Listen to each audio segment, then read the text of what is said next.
আসসালামু আলাইকুম রহমতুল্লাহি তাআলা বারাকাতুহু। প্রিয় দর্শক, তরিকার প্রতি ইউটিউব চ্যানেলের পক্ষ থেকে আপনাদেরকে জানাই আন্তরিক মোবারকবাদ। তো আজকের যে আলোচনার বিষয় সেটা হলো গুরু শিষ্যের মারেফতের উজু। খুবই গুরুত্বপূর্ণ একটা ভিডিও। গুরু শিষ্যরা মারেফতের উজু কিভাবে করে এই বিষয়টি আমি তুলে ধরবো। কাজেই ভিডিওটির প্রথম থেকে শেষ মতো অনুরোধ করছি। তো আজকের আলোচনার বিষয় গুরু শিষ্যের মারেফতের উজু। এখানে মারেফতের উজু বলতে বিতর্গত পবিত্রতাকে বোঝানো হয়েছে। এটা মারেফতের উজু, এই যে শরীয়তের যে পানি দ্বারা যে উজু করা হয়, অঙ্গ প্রত্যঙ্গকে ধৌত করা হয়, এটা বলা হয় নাই। এটা বিতর্গত জিনিসটাকে, বিতর্গত কলবকে পরিষ্কার করার, কলবকে ধৌত করার বিষয়টাই বোঝানো হয়েছে মারেফতের উজু। তো এখানে সুফি ইকরাম উজু দুই স্তরের বর্ণনা করেছেন।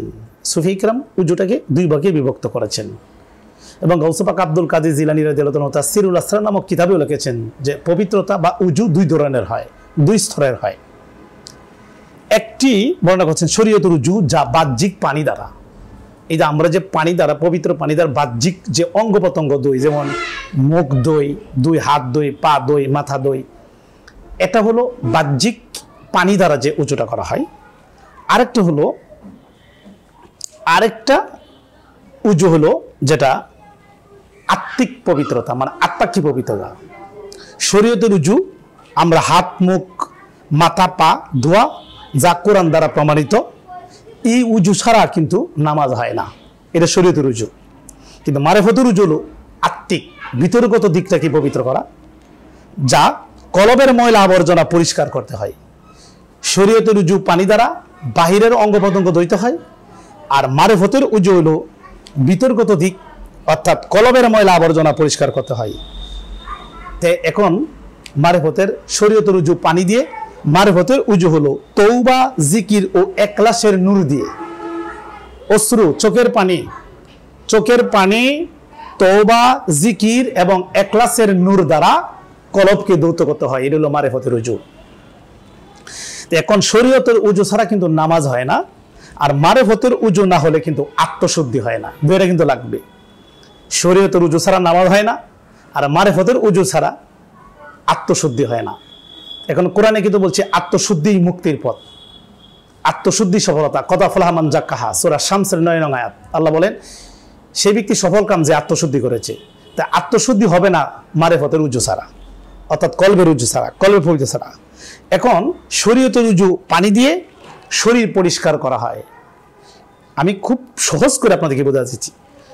শরীয়তের উজু পানি দিয়ে শরীর পরিষ্কার করা হয়, আর মারেফতের উজু অশ্রু, তওবা, জিকির, ইখলাস দিয়ে হৃদয় ও রুহু পরিষ্কার করা হয়। সুবহানাল্লাহ।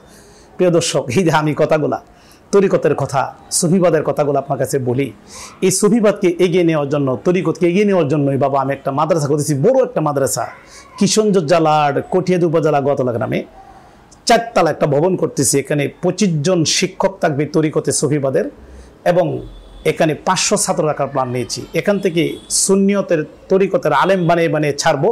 ওরা নবী ওলির পক্ষে, আহলে বায়তের পক্ষে, সুফিবাদের পক্ষে সারা বাংলাদেশে তারা কাজ করবে। আমরা হলাম শান্তিপ্রিয় মুসলমান, আমরা হলাম সুফিজম প্রচার করি।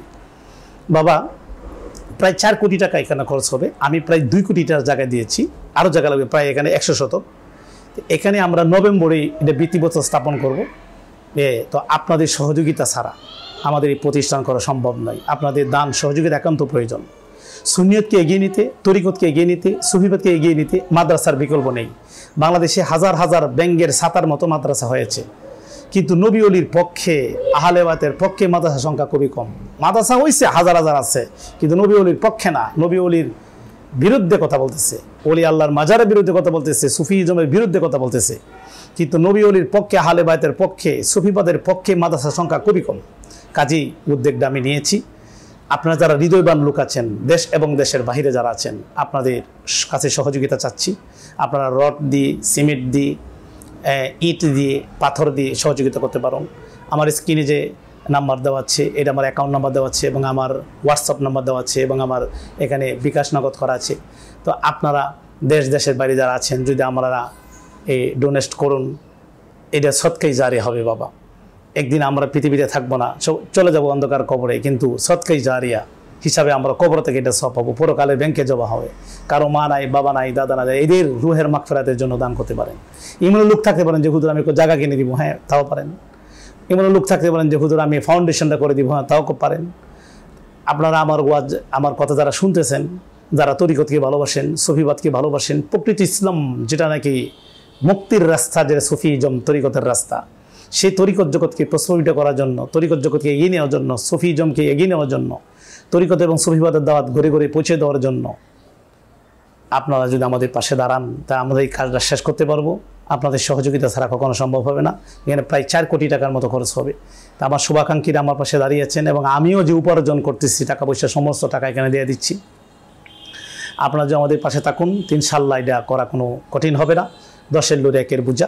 সবাই আমার সাথে খুব আশা করি সুন্নিয়তের সাথে, তরিকতের সাথে, সহিবাদের সাথে আমার সাথে থাকবেন। আমরা সামনের নভেম্বরেই ইনশাআল্লাহ আমাদের বাড়ির উরুসের 28-29 নভেম্বর আমাদের উরুস, আমাদের বার্ষিক উরুস। এই উরুসের পর থেকে আমরা একটা ভিত্তিপ্রস্তর স্থাপন করে আমাদের কাজ শুরু করে দেবো ইনশাআল্লাহ।